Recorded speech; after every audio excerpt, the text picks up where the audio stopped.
¿Qué tal, chicos? Bienvenidos nuevamente al curso intensivo de anatomía e histología. En el tema de hoy hablaremos principalmente de los huesos del cráneo y viscerocráneo, en el cual va a estar dividido en dos videos. El primer video vamos a hablar de los elementos que me van a formar mi bóveda craneal, y en el segundo video hablaremos de los elementos óseos llamados viscerocráneo que me van a conformar lo que serían los huesos de la cara. Ahora, cuando hablamos de los huesos del cráneo, decimos que son los huesos que van a estar ubicados en lo que sería la parte anterior, superior y posterior de mi cabeza. Ella va a estar compuesto de unos huesos pares e impares. De los huesos pares tenemos los huesos parietales, que son estos que se observan aquí, ubicados detrás de lo que sería el hueso frontal, y los huesos temporales, que están un poco hacia la parte inferior. Luego tenemos los huesos impares, en el cual tenemos el hueso frontal, el occipital, el etmoide, que es un hueso que está internamente, que va a contribuir a formar lo que serían mis fosas nasales, el efenoide, que es un hueso muy importante que va a servir de base para los elementos óseos que se encuentran en esa región. Ahora bien, empecemos a detallar hueso por hueso. Empecemos con el hueso frontal. El hueso frontal es un hueso impar ubicado en lo que sería la parte anterior de mi cabeza, específicamente de mi bóveda craneal. Él como tal va a estar compuesto de una cara exocraneal o externa y una endocraneal o interna. A nivel de lo que es la cara exocraneal, la podemos dividir en dos regiones, una cara anterior y una cara inferior. A nivel de lo que es la cara anterior, posee algunos elementos. Primeramente tenemos lo que sería la sutura metópica, que es el punto de unión de las dos estructuras óseas de mi hueso frontal. Recordando que cuando éramos pequeños, los huesos primeramente estaban separados o unidos, mejor dicho, por elementos cartilaginosos, que posteriormente ese elemento cartilaginoso se pierde y se une o se fusionan dichas estructuras óseas, en el cual es más relevante o se observa más a nivel de lo que son las personas jóvenes, ¿sí? Ahora, a nivel de esa región se encuentra una eminencia llamada glabela, o también llamado eminencia frontal media, que es como un engrosamiento de ese tejido óseo en esa región. Hacia sus laterales se encuentra un reborde muy palpable en las personas llamado arcos supraciliares. Esto que se observan aquí, que se dirigen lateralmente. Hacia la parte inferior de esos arcos supraciliares se encuentra un borde llamado borde supraorbitario, que correspondería al borde superior de mi cavidad orbitaria, específicamente del hueso frontal. A nivel de lo que es la porción media se encuentran dos estructuras. Por lo menos tenemos lo que sería la espina nasal, que se va a articular directamente con lo que sería mis dos huesos nasales. Va a formar un medio de articulación en esa región. Un poco hacia lo que serían los laterales tenemos una porción nasal también destinada a articularse con lo que sería la apófisis frontal del hueso maxilar en esta región, como se observa. Y por último, en lo que sería la cara anterior se encuentran unas eminencias en esta región, llamados eminencias frontales. Cuando vayamos a ver lo que sería la constitución interna, vamos a encontrar que el hueso frontal posee una fosa internamente, en el cual las eminencias corresponden a esa proyección que dejan dichas fosas, en donde van a albergar lo que serían los lóbulos frontales de mi cerebro. Eso con respecto a la cara anterior de mi hueso frontal. En la cara inferior, exocraneal, la podemos dividir en dos regiones. Una región nasal o una porción nasal y una porción orbitaria. A nivel de lo que es la porción nasal, en lo que sería la parte media en esta región, se encuentran unas hemiceldillas llamadas escotaduras etmoidales, ¿sí? Ahora, esas escotaduras etmoidales se van a juntar con lo que serían las escotaduras del etmoide y van a formar un laberinto óseo. Repetimos, en lo que sería la porción nasal, se encuentran unas escotaduras llamadas escotaduras etmoidales, que son unas hemiceldillas. Al unirse con las hemiceldillas del hueso etmoide, van a formar un laberinto óseo.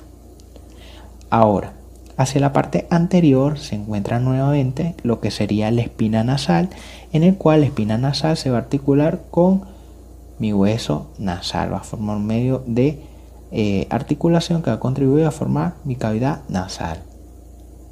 Un poco hacia lo que serían los laterales se encuentra lo que sería el borde nasal destinado a lo que sería la apófisis frontal del hueso maxilar, y hacia la parte lateral y posterior se encuentran unas cavidades que corresponderían a los senos frontales, recordando que los senos son cavidades neumáticas huecas en el cual cumplen funciones importantes en lo que serían los huesos del cráneo.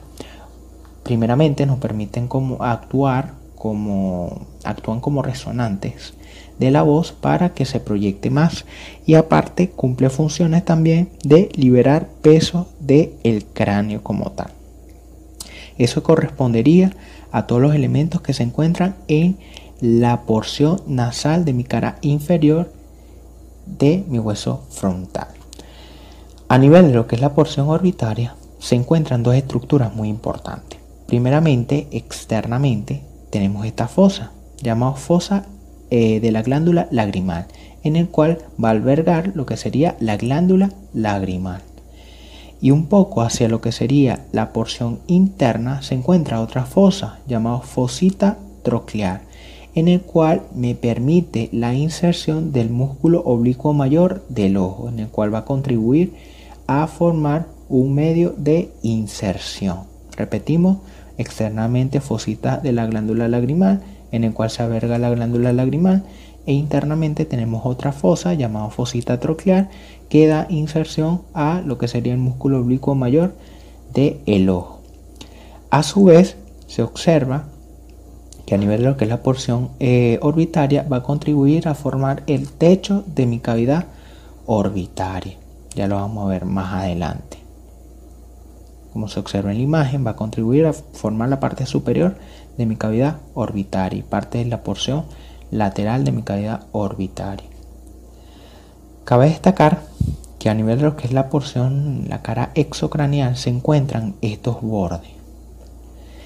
Tenemos lo que sería la apófisis cigomática del hueso frontal, en el cual se va a articular con lo que sería la apófisis frontal del hueso cigomático. Repetimos, tenemos externamente una apófisis llamada apófisis cigomática del hueso frontal, que se va a articular con la apófisis frontal del hueso cigomático y va a contribuir a formar la parte lateral de mi cavidad orbitaria. Eso con respecto a los elementos que se encuentran en la cara externa de mi hueso frontal. Ahora, si hablamos de la cara endocraneal, es decir, la cara interna de mi hueso frontal, decimos que lo podemos dividir en dos regiones, en una porción escamosa y en una porción orbitaria, que es esta que se encuentra en la parte inferior. A nivel de lo que es la porción orbitaria, se encuentran lo que serían estas eminencias, llamadas eminencias orbitarias, que contribuyen a formar lo que sería el techo de mi cavidad orbitaria. Ella no es netamente horizontal, sino que tiene una forma de cúpula, ¿sí?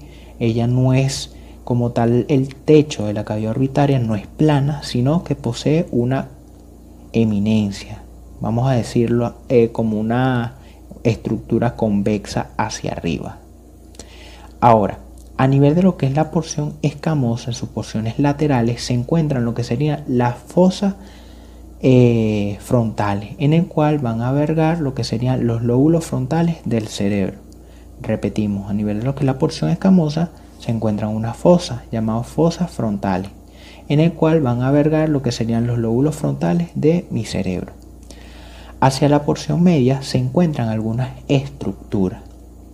Si lo nombramos de arriba hacia abajo, primeramente tenemos esta estructura que se observa aquí llamado surco del seno sagital superior, en el cual va a transcurrir unos elementos de drenaje venoso muy importantes que se van a dirigir hacia la parte superior y posterior y van a llegar a nivel de una estructura llamada prensa de Eurófilo, que la vamos a hablar más adelante. Hacia la parte inferior se encuentra una cresta llamada cresta frontal, en el cual da inserción a lo que sería la hoz cerebral. Y un poco hacia la parte inferior tenemos un foramen ciego, en el cual va a permitir el paso de algunos elementos de drenaje venoso y parte de lo que sería esa hoz cerebral. Un dato muy importante que se me olvidó nombrar a nivel de lo que es la cara externa, con respecto a lo que serían las eminencias frontales, un dato curioso que es muy importante que sepan, es que a nivel de lo que es la eminencia frontales es más voluminosas naturalmente en las mujeres que en los hombres. Repetimos, es más voluminosa en las mujeres que en los hombres. Es decir, que generalmente las mujeres suelen tener mayor frente, por así decirlo, debido a las eminencias frontales. Un dato curioso que es muy importante que se sepa. Ahora, si hablamos de los límites o los bordes que posee el hueso frontal, tenemos primeramente lateralmente y un poco hacia la parte inferior tiene un borde cigomático, que lo hablamos anteriormente, que se va a articular con lo que sería la apófisis frontal de mi hueso cigomático. Se va a articular con lo que serían las alas mayores de mi hueso efenoide, y hacia la parte posterior se va a articular con mis huesos parietales y va a formar una sutura muy importante llamada sutura frontal, en el cual el plano frontal se debe a dicha sutura, muy importante. Si observamos aquí, esto es un cráneo de un pequeño, de un bebé o de un feto, en el cual recordamos un poco de que estos huesos primeramente estaban separados y unidos a su vez por elementos cartilaginosos, en el cual ese elemento cartilaginoso se perdió y se unieron dichos huesos y formaron una estructura ósea única. Ahora, a nivel de lo que es los bebés, se encuentran dos espacios, este que se observa aquí y este que se observa aquí, llamados fontanelas. Tenemos una fontanela anterior y una posterior. Cuando estas fontanelas, la fontanela anterior desaparece debido a la fusión de las estructuras óseas, va a formar un punto muy importante, que es la unión entre la sutura frontal y la sutura sagital, que es la unión interparietal, que vamos a hablar más adelante, llamado punto Bregman, que es el punto específico de la unión de esas dos suturas. Sí, es muy importante que se sepa. Y eso correspondería a todos los elementos que se encuentran en el hueso frontal. Ahora, si hablamos un poco de lo que serían los huesos parietales, los huesos parietales son un hueso par ubicado en lo que sería la parte posterior de mi hueso frontal, en el cual es muy sencillo, no posee muchas estructuras. A nivel de lo que es la cara externa, primeramente se encuentran lo que serían nuevamente una eminencia, llamadas eminencias parietales, que si repasamos o relacionamos a las eminencias frontales, decimos que es un engrosamiento, una convexidad hacia afuera de las mismas fosas frontales las fosas parietales que van a encontrarse internamente. Repetimos, a nivel de lo que es la cara externa se encuentran lo que serían las eminencias parietales. Otro elemento que se encuentran a nivel de lo que es los huesos, en el hueso parietal, es dos líneas. Tenemos una línea temporal superior, esta que se observa aquí, y una línea temporal inferior, en el cual esa línea temporal superior e inferior van a estar destinadas a darle o prestarle inserción a elementos musculares y tendinosos. Primeramente va a dar inserción a lo que sería el músculo temporal y a su fase.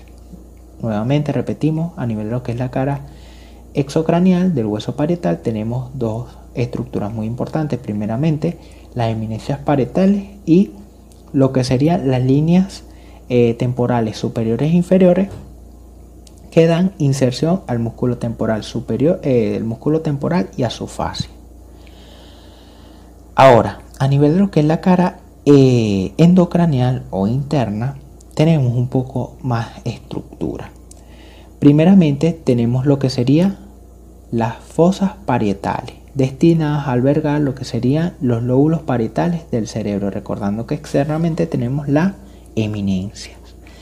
En la parte superior tenemos un foramen llamado foramen parietal que permite el paso de lo que serían las venas emisarias parietales, es decir, me permiten como tal la comunicación de drenaje venoso entre lo que sería la porción interna o endocraneal con la exocraneal. Hay un elemento muy importante que se encuentra a nivel de lo que sería la cara endocraneal del hueso parietal, que es estos surcos que se observan aquí, llamado hoja de higuera. La hoja de higuera es simplemente unos surcos que se encuentran en la pared endocraneal de los huesos parietales y de otros huesos, por ejemplo, el hueso temporal. Esos surcos son muy importantes debido a que es la representación del paso de un elemento vascular muy importante llamado arteria meningia media. La arteria meningia media va a dejar esos surcos o esa impresión en el hueso, en este caso el hueso parietal, debido a su paso. La arteria como tal, la arteria meningia media, es un elemento vascular que se va a encargar de irrigar muchas estructuras en esa región. Cuando hay un traumatismo a nivel de lo que sería el hueso parietal, generalmente esa arteria puede sufrir daño y suceder, o el paciente puede tener una hemorragia que puede llevar hasta la muerte. Un dato muy importante que se tiene que saber. Ahora, si hablamos de los bordes, hablamos que tiene un borde sagital, que se observa aquí, o un borde interparietal, que es la unión entre los huesos parietal. Tienes una sutura o un borde frontal o una sutura nuevamente frontal, que es la unión entre el hueso frontal y el hueso parietal, o también lo llaman sutura frontoparietal, muy importante. También él va a tener un borde inferior destinado a articularse con lo que sería el hueso temporal, y hacia su parte posterior se va a articular con lo que sería el hueso occipital, específicamente en esta sutura lambdoidea, que me va a formar una sutura, un punto muy específico llamado lambda, muy importante. Hacia la parte anterior e inferior también se va a articular en una región con lo que serían las alas mayores del esfenoide, y eso correspondería a todos los elementos que se encuentran en el hueso parietal, ¿sí? Aquí les dejo un cuadro con respecto a todos los elementos que se estudian a nivel del hueso parietal. Ahora, hablemos del hueso occipital. El hueso occipital es un hueso ubicado en lo que sería la parte posterior e inferior de mi cráneo. Él me va a cerrar como tal mi bóveda craneal en mi parte postero e inferior. Él va a estar compuesto de dos caras, una cara antero superior y una cara postero e inferior. Empecemos primeramente con lo que sería la cara postero inferior.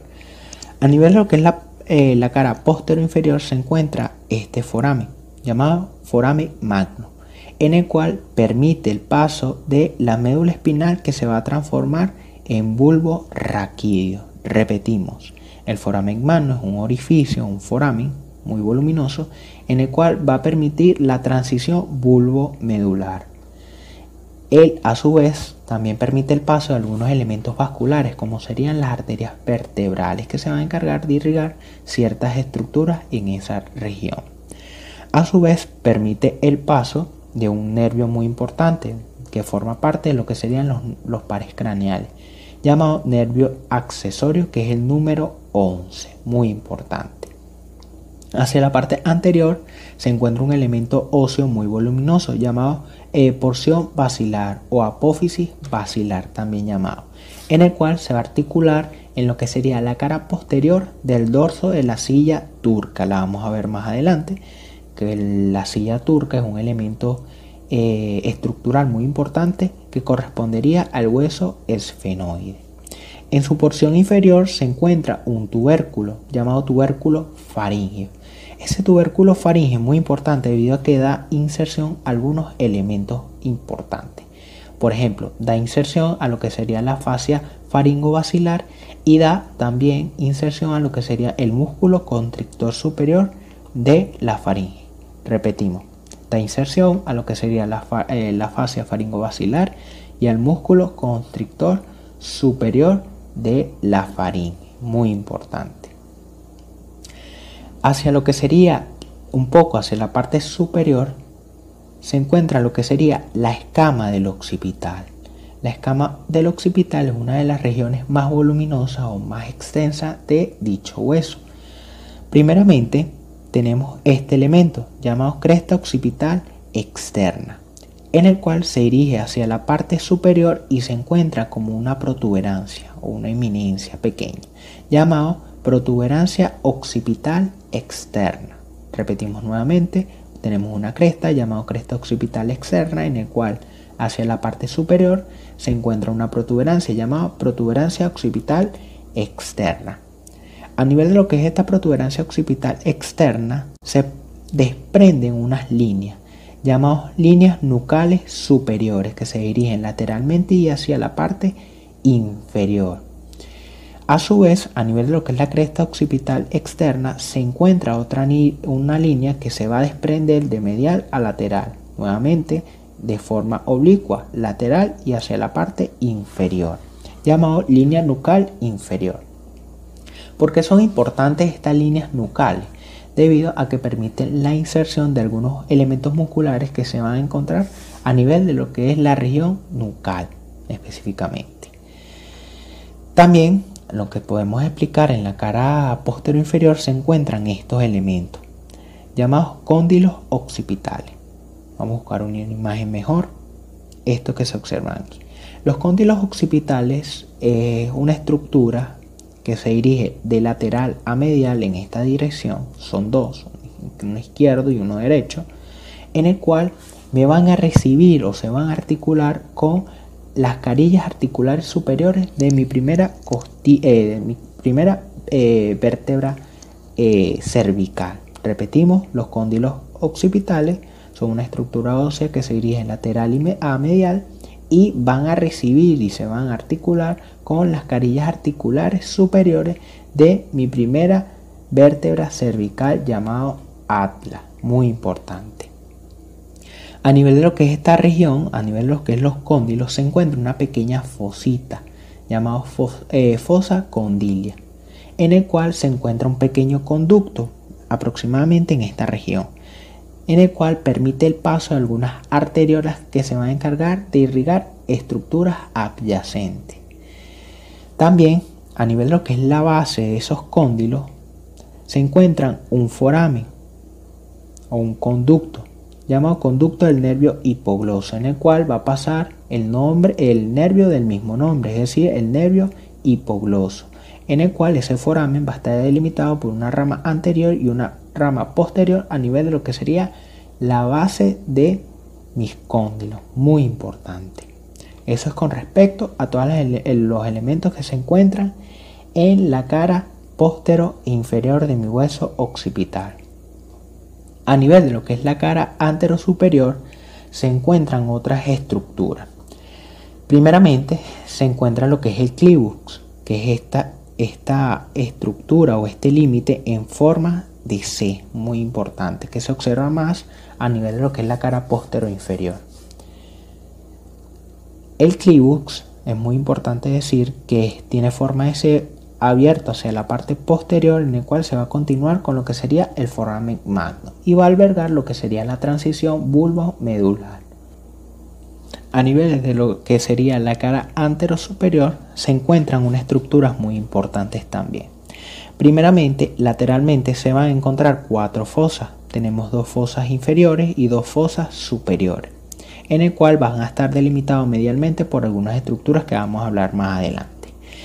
A nivel de lo que es las 2 fosas superiores son las fosas occipitales, en el cual van a estar destinados a los lóbulos occipitales del cerebro. Repetimos, 2 fosas, una izquierda y una derecha, destinadas a los lóbulos occipitales de mi cerebro. Hacia la parte inferior, pasando lo que serían estos surcos de senos transversos, se encuentran dos fosas, nuevamente una izquierda y una derecha, llamados fosa cerebelosa, en el cual da ubicación a lo que serían los hemisferios cerebelosos.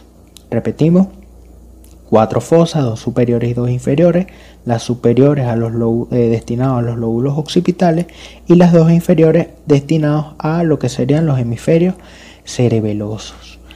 A nivel de lo que es la porción media se encuentran algunas estructuras, por ejemplo, de inferior a superior o de abajo hacia arriba, se encuentra primeramente esta cresta, llamada cresta occipital interna, recordando que tenemos una cresta occipital externa. En la cara anterosuperior tenemos una interna, en el cual da inserción a lo que sería la hoz cerebelosa, muy importante. Hacia la parte superior se encuentra nuevamente otra protuberancia, llamada protuberancia occipital interna, en el cual alberga una estructura muy importante llamada prensa de Eurófilo, que vamos a hablar más adelante. Hacia la parte superior luego viene lo que sería el surco del seno sagital superior, recordando que el surco del seno sagital superior va desde el hueso frontal, se dirige hacia la parte superior y posterior, pasando específicamente a nivel de lo que es la sutura sagital, se dirige hacia la parte posterior y llega al hueso occipital, en el cual va descendiendo y llega a mi protuberancia occipital interna, en donde se encuentra una estructura muy importante llamada prensa de Eurófilo.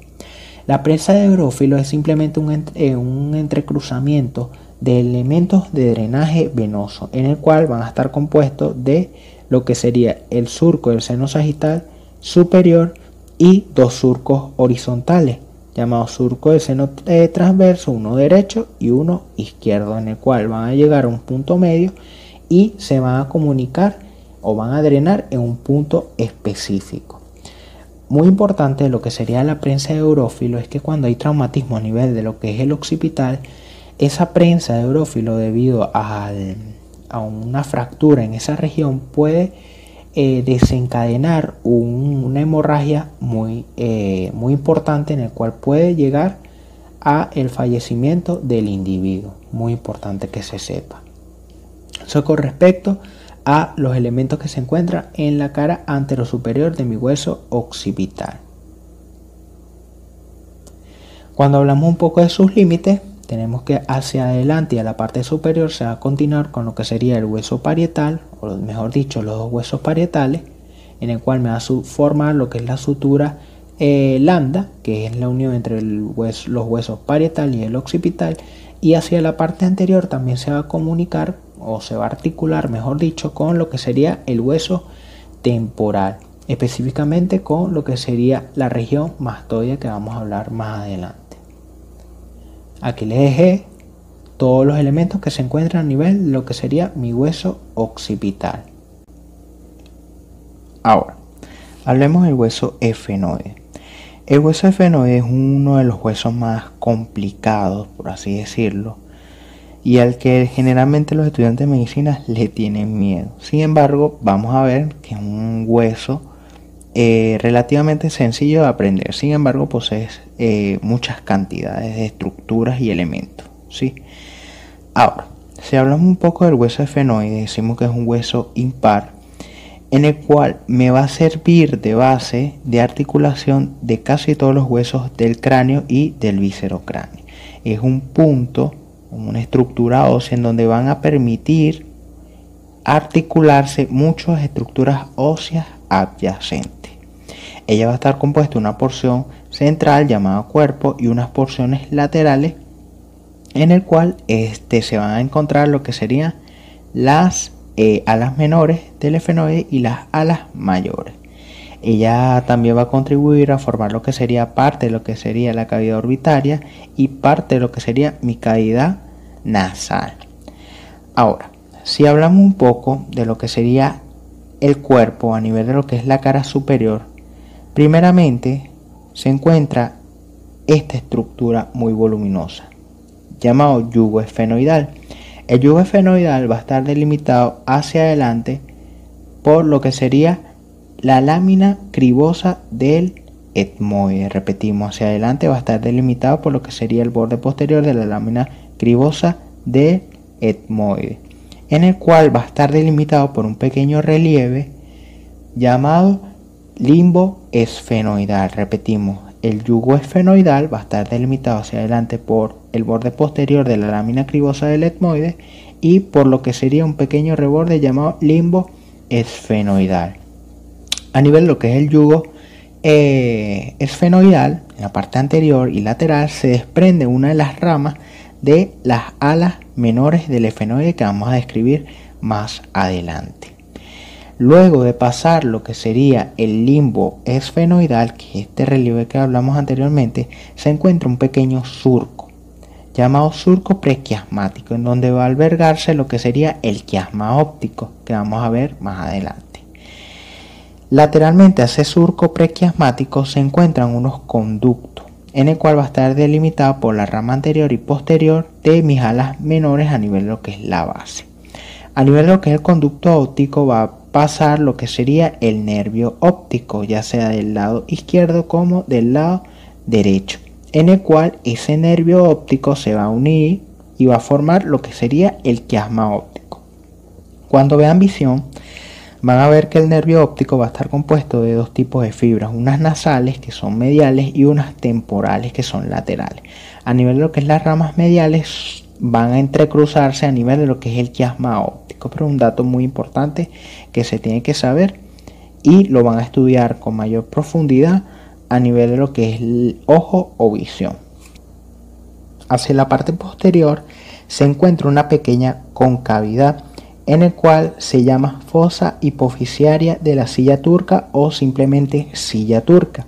A nivel de lo que es la glándula de la silla turca se encuentra una glándula muy importante llamada glándula pituitaria o glándula hipófisis.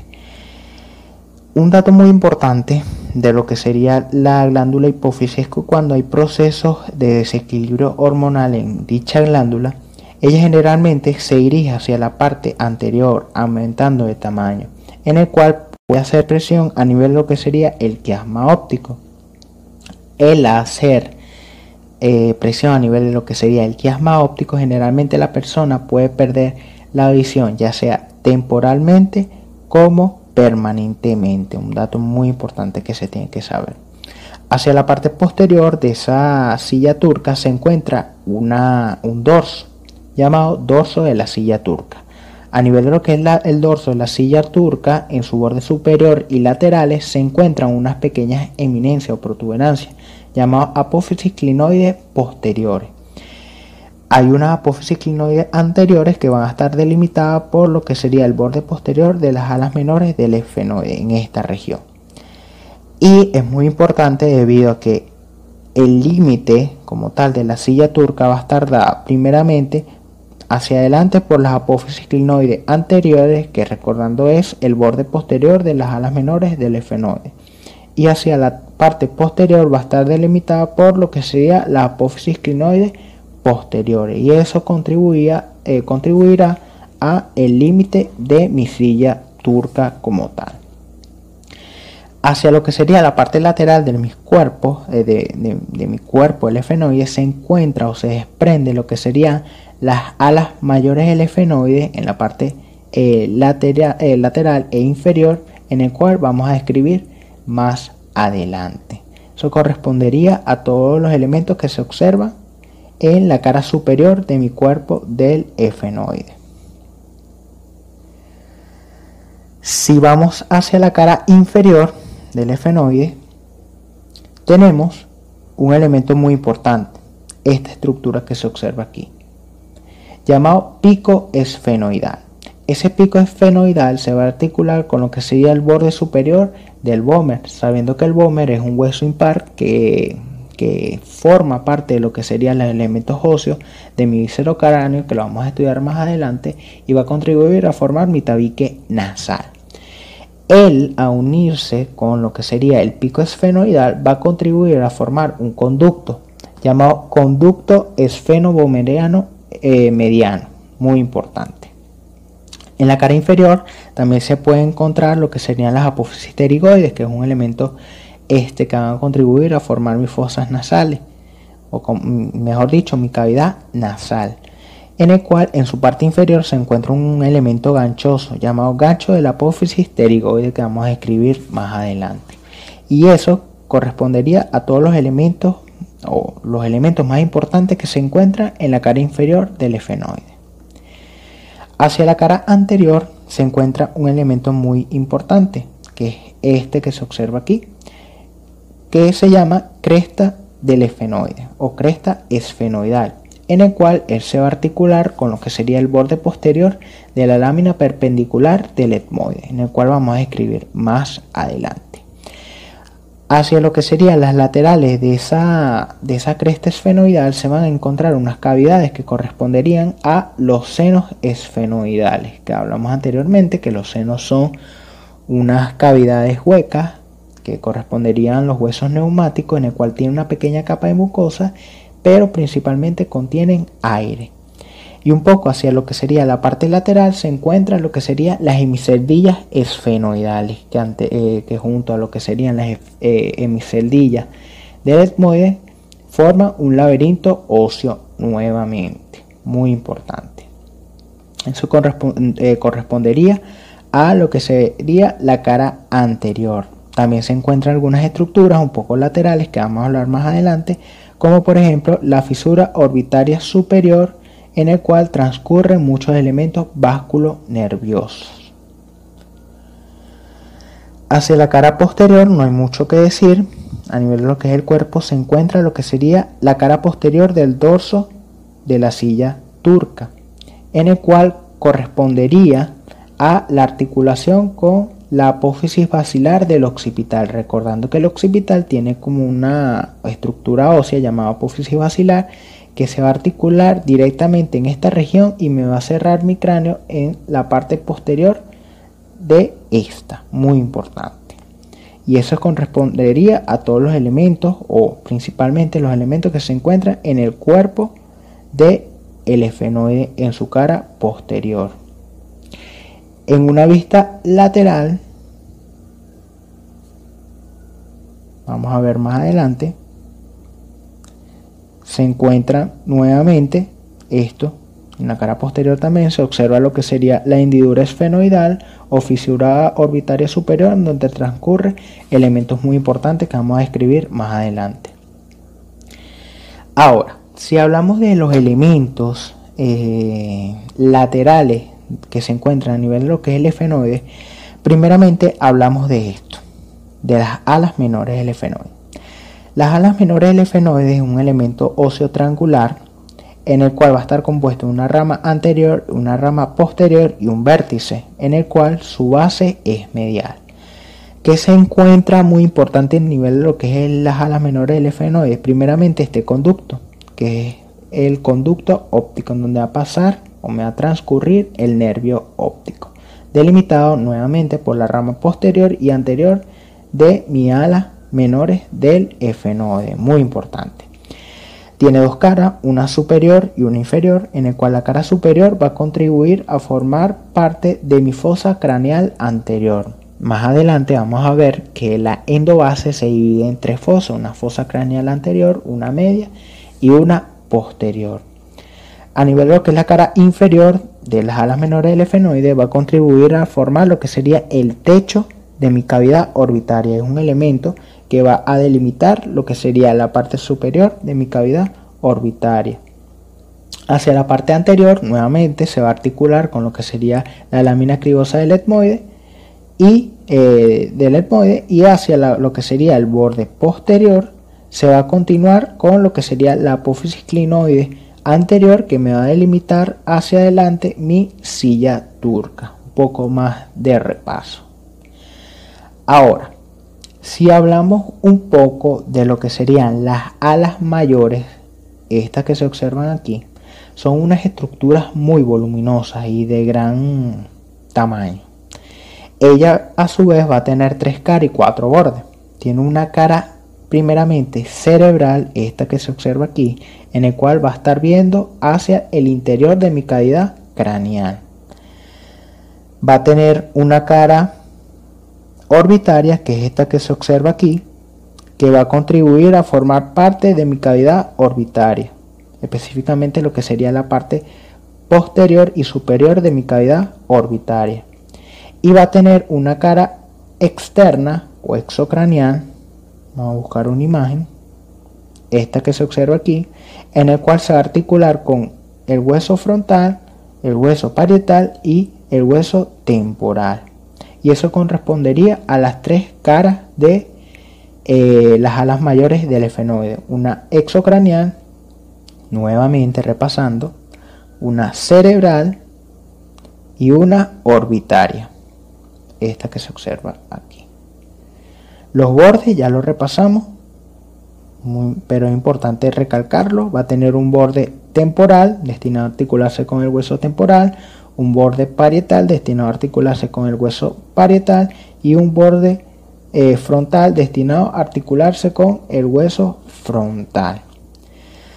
A su vez, uno de los elementos más importantes que se estudia cuando se habla del efenoide son esos forámenes que se encuentran en ese hueso. Primeramente, tenemos lo que sería la hendidura esfenoidal, esta que se encuentra aquí, o también llamada fisura orbitaria superior. A nivel de lo que es la fisura orbitaria superior, van a transcurrir muchos elementos vasculonerviosos importantes. Por ejemplo, va a permitir el paso del nervio oculomotor, va a permitir el paso del nervio troclear, el abducen, tres nervios del nervio oftálmico y la vena oftálmica. Repetimos, a nivel de lo que es la hendidura esfenoidal van a pasar elementos vasculonerviosos muy importantes, como por ejemplo el oculomotor, el nervio troclear, el abducen, tres nervios oftálmicos y la vena oftálmica. Eso es con respecto a nivel de lo que es la hendidura esfenoidal. Pregunta de examen, muy importante. Y a su vez poseen otros tres orificios muy marcados y muy importantes también. Primeramente tenemos este que se observa aquí, llamado foramen redondo. El foramen redondo permite lo que sería el paso del nervio maxilar, en el cual se va a encargar de inervar las estructuras a nivel de lo que sería el maxilar superior, este orificio que se encuentra en esta región. Luego tenemos un foramen oval. El foramen oval me va a permitir el paso de dos estructuras, una nerviosa y una vascular. Me va a permitir el paso de lo que sería el nervio mandibular y el paso de la arteria meningia accesoria, en el cual el nervio mandibular se va a encargar de inervar todas las estructuras cercanas en la mandíbula, y la arteria meningia accesoria, que se va a encargar de irrigar ciertas estructuras adyacentes.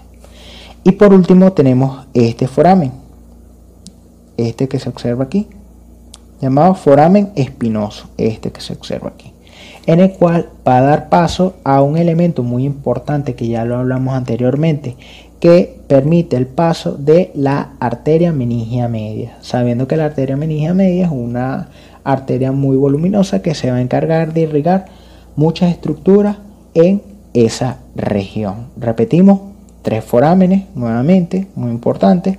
Foramen redondo, que permite el paso del nervio maxilar. Tenemos el foramen oval, que me permite el paso de dos estructuras, el nervio mandibular y la arteria meningia accesoria.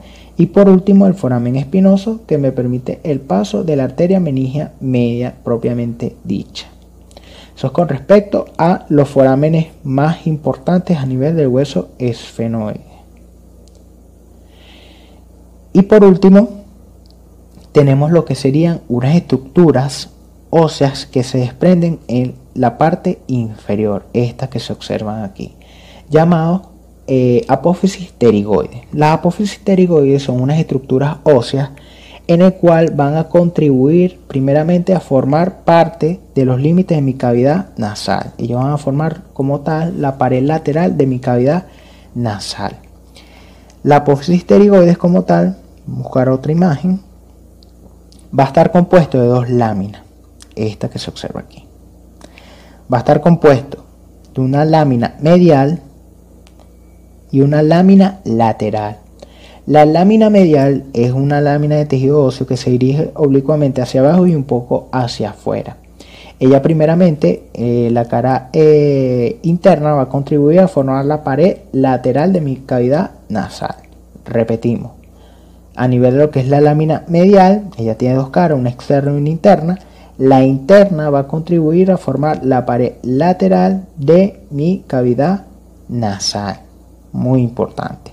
Y una cara lateral en el cual va a contribuir a formar mi fosa pterigoidea. A nivel de lo que es la fosa pterigoidea, en su parte superior se encuentra una pequeña fosa, otra pequeña fosita. Dentro de esa fosa hay otra fosa en la parte superior, llamada fosa escafoidea, en esta región aproximadamente, en el cual permite o le da inserción a un elemento muscular muy importante, que es el músculo tensor del velo del paladar. Repetimos, en la cara lateral se encuentra lo que es la fosa pterigoidea, en el cual en su parte superior se encuentra otra fosa llamada fosa escafoidea, en el cual da inserción a el músculo tensor del velo del paladar, muy importante. Y hacia la parte inferior se encuentra esta estructura ósea, llamado gancho de la apófisis pterigoidea. Ese gancho como tal tiene función de reflexión de algunos elementos tendinosos que se encuentran en esa región. Eso con respecto a la lámina medial de la apófisis pterigoidea. Y por último tenemos lo que sería la lámina externa o lateral, en el cual posee nuevamente dos caras, una cara interna y una cara externa. A nivel de lo que es la cara interna, va a contribuir a formar lo que sería la fosa pterigoidea, y una cara externa que va a contribuir a la inserción de un elemento muy importante que corresponde a el músculo pterigoideo externo, uno que se va a encontrar externamente a esa lámina lateral. Repetimos, una lámina lateral oblicuamente hacia abajo y un poco hacia afuera, en el cual posee dos caras, una interna destinada a contribuir los límites de la fosa pterigoidea, específicamente la cara lateral, y una cara lateral propiamente de la lámina lateral, en el cual va a contribuir a darle inserción al músculo pterigoideo externo. Y eso correspondería a todos los elementos más importantes de mi hueso efenoide. Sé que son muchas estructuras, mi recomendación es que lo lean poco a poco y lo detallen junto con las imágenes anteriormente mencionadas. Aquí tenemos otros elementos que se encuentran a nivel de lo que sería las apófisis pterigoides. Ahora, si hablamos del hueso etmoide, es un hueso impar oculto, en el cual va a contribuir a formar parte de mi cavidad nasal, primeramente. Ella como tal va a estar articulado hacia arriba con lo que sería el hueso frontal, hacia abajo va a estar articulado un poco hacia abajo y hacia atrás con lo que sería el hueso palatino, el vomer y el unguis, que vamos a hablar más adelante, y hacia la parte posterior va a estar articulado con el hueso esfenoide, sabiendo que el esfenoide nuevamente es un hueso que me va a contribuir a formar base de todos los elementos óseos en esa región. Ahora, si estudiamos un poco esquemáticamente el etmoide, podemos decir que va a estar compuesto de dos porciones, una porción vertical y una porción horizontal. A nivel de lo que es la porción vertical, va a estar dividido en dos porciones, una porción superior y una porción inferior. La porción superior va a tener esta estructura ósea llamada apófisis cristagalli. La apófisis cristagalli es simplemente una estructura ósea que va a estar ubicada en la fosa craneal anterior, en el cual da inserción a la hoz cerebral.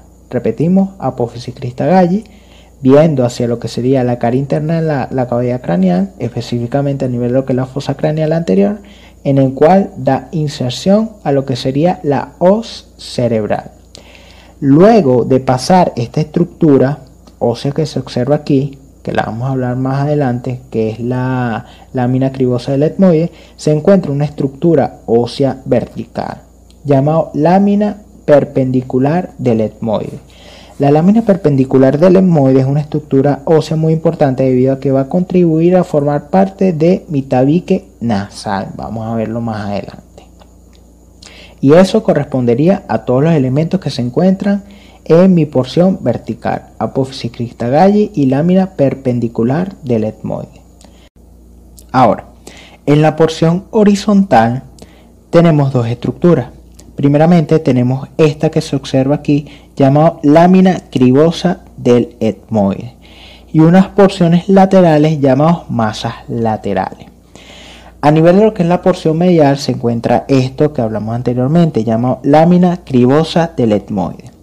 Esa lámina cribosa del etmoide como tal posee unos orificios, en el cual son muy importantes, en el cual permite el paso de algunos filetes nerviosos provenientes de mi cavidad nasal. Esos filetes nerviosos se van a dirigir hacia la parte superior, pasan dichos forámenes y se unen al bulbo olfatorio. Muy importante que se sepa. Permite lo que sería la comunicación entre la cavidad nasal con el bulbo olfatorio. Muy importante. Y lateralmente se va a encontrar una estructura ósea muy voluminosa, esta que se observa aquí, llamado masas laterales. Las masas laterales como tal poseen unos meatos internos, pero como tal lo más importante de lo que serían las masas laterales es que posee dos caras muy importantes. Posee una cara lateral, o también llamado cara orbitaria, y una cara medial, o también llamado cara nasal. A nivel de lo que es la cara nasal, permite lo que sería la articulación de unas estructuras óseas muy importantes.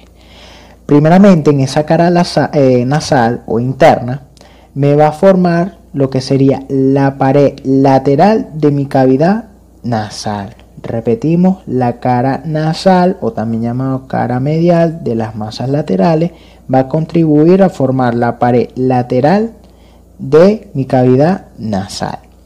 A su vez, en esa cara nasal se van a formar dos estructuras óseas muy importantes, llamado cornete nasal superior, cornete nasal inferior. Hay otra estructura ósea llamada cornete nasal inferior, en el cual es un hueso propio, en el cual describiremos con mayor detalle cuando toquemos viscerocráneo, pero él va a contribuir a formar a esas estructuras que se van a articular en la cara nasal de mis masas laterales. Esos cornetes son muy importantes debido a que ellos van a tener como unos espacios que va a estar delimitado por lo que sería la pared nasal de mis masas laterales y la estructura ósea propiamente dicho, es decir, cornete nasal superior, medio e inferior. Esos espacios, como dije, ya son muy importantes debido a que es el punto de drenaje de esas cavidades neumáticas ubicadas en mi cráneo, es donde va a drenar la mucosa de esas cavidades. Es muy importante. Ahora, con respecto a lo que sería la pared orbitaria o la pared lateral de mis masas laterales, simplemente va a contribuir a formar parte, esta que se observa aquí, va a contribuir a formar parte de lo que sería la pared medial y un poco posterior de mi cavidad orbitaria. Repetimos, la cara lateral de mis masas laterales va a contribuir a formar la pared medial y un poco posterior de mi cavidad orbitaria. Muy importante que se sepa. Eso correspondería a todos los elementos que se encuentran en mi hueso etmoide. Un dato muy importante para repasar es que esto es una imagen esquemática.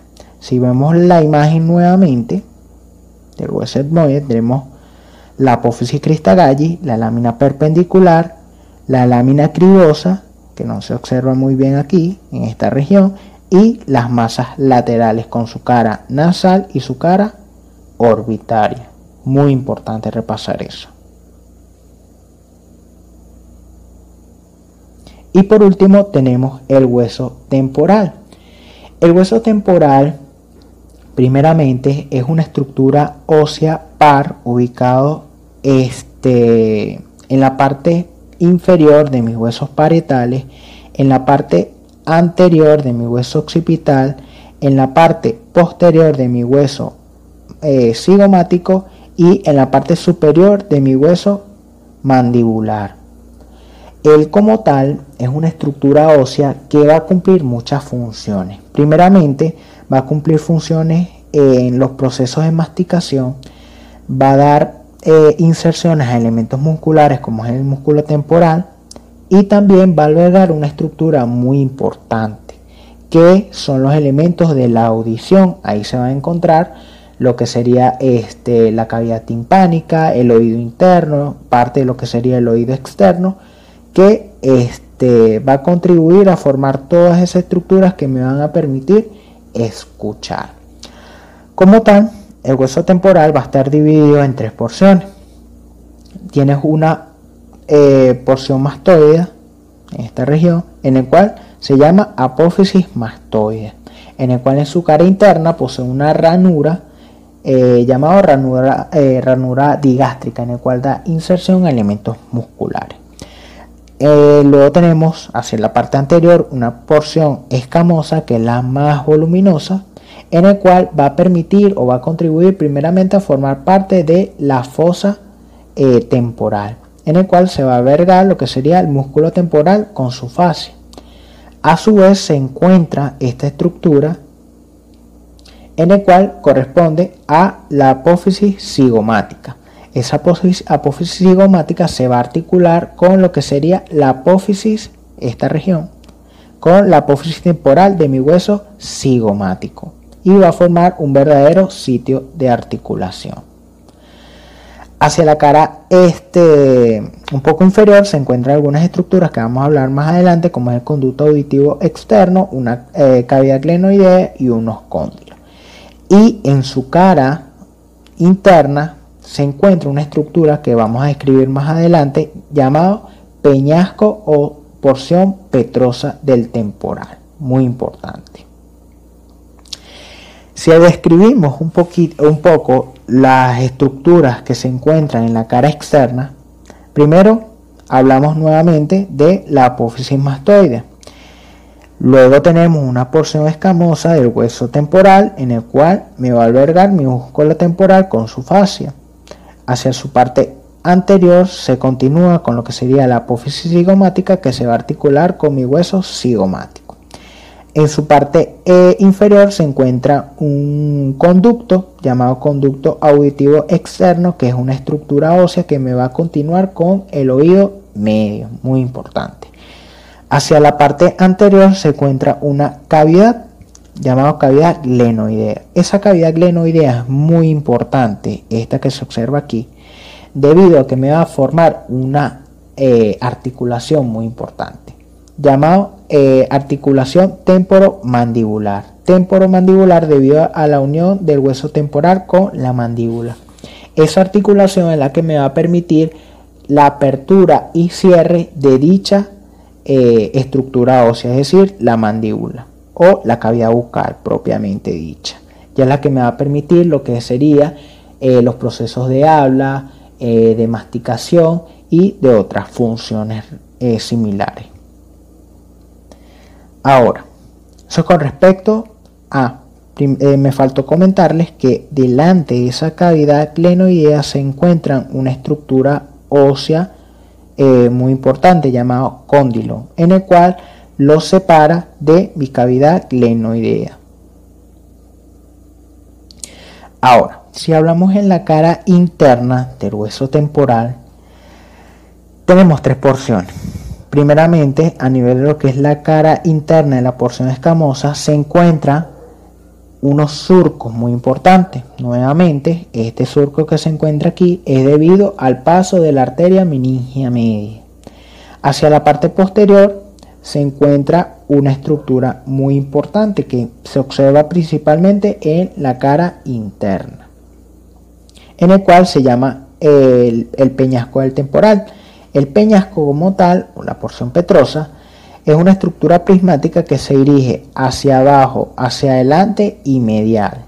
Repetimos, la porción petrosa es una estructura de forma prismática que se dirige hacia abajo, hacia adelante y medial.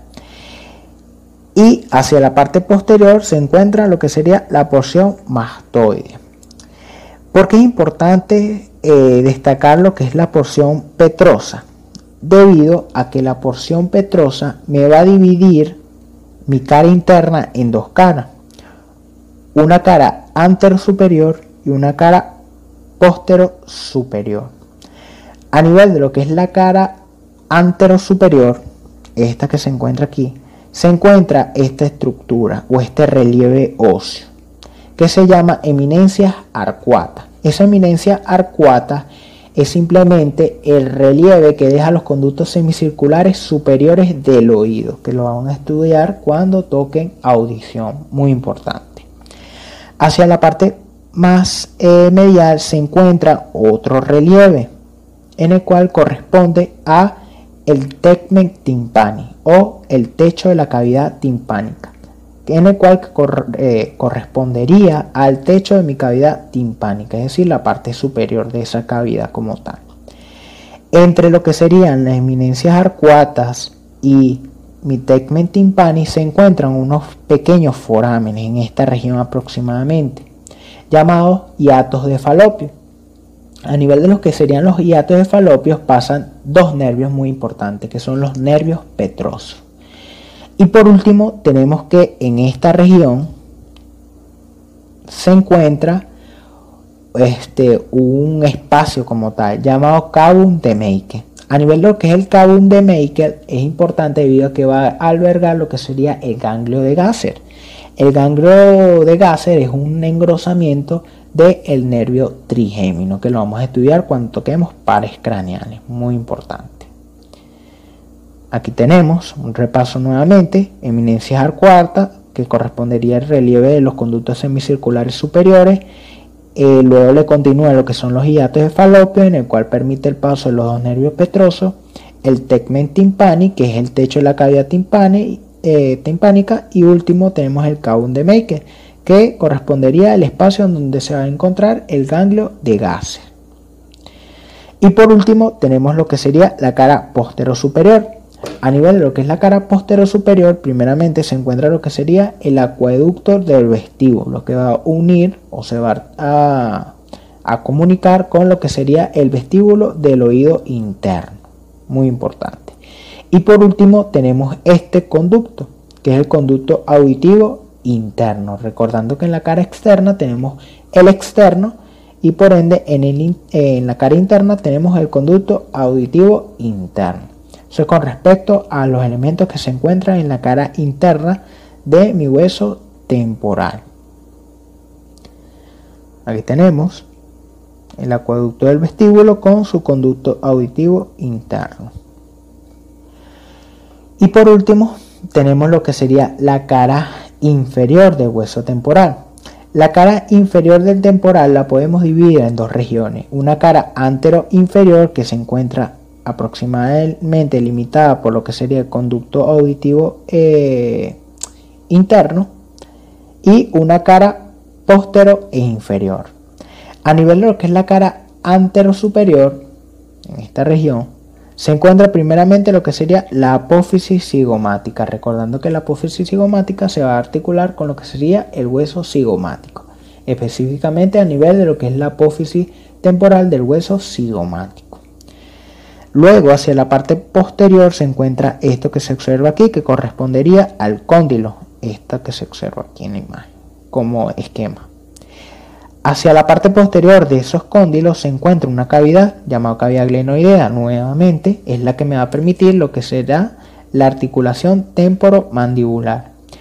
Y hacia la parte posterior se encuentra un conducto llamado conducto auditivo externo, ¿sí? Eso con respecto a la cara antero e inferior de mi temporal. Y por último, esta región, como se observa. Y por último tenemos una cara postero inferior. A nivel de lo que es la cara postero inferior se encuentran algunas estructuras muy importantes. Por ejemplo, la porción mastoidea. Tenemos también lo que sería la fosa yugular, en donde hace la reflexión la vena yugular, y el conducto carotídeo, en donde pasa la arteria carotídea como tal. Y eso correspondería a algunas de las estructuras más importantes que se encuentran en la cara póstero e inferior de mi hueso temporal. Por último, tenemos una estructura interna a nivel de lo que es el hueso temporal llamado celda mastoide. La celda mastoide es simplemente un conjunto de estructuras óseas huecas en el cual comunican con el oído como tal, en el cual esto se va a estudiar con mayor detalle cuando se estudie audición nuevamente. Eso es con respecto a todas las estructuras más importantes que se encuentran a nivel de mi hueso temporal. Tenemos los elementos que se encuentran en la vista inferior. Y bueno, chicos, esta es la primera parte de dicho video, en el cual describimos todas las estructuras más importantes de los huesos del cráneo. En el siguiente video hablaremos principalmente de lo que sería viscerocráneo, que son los elementos óseos que se encuentran en la parte antero inferior. Cualquier duda, pregunta, lo pueden hacer a través de las redes sociales. Y bueno, nos vemos en la siguiente clase.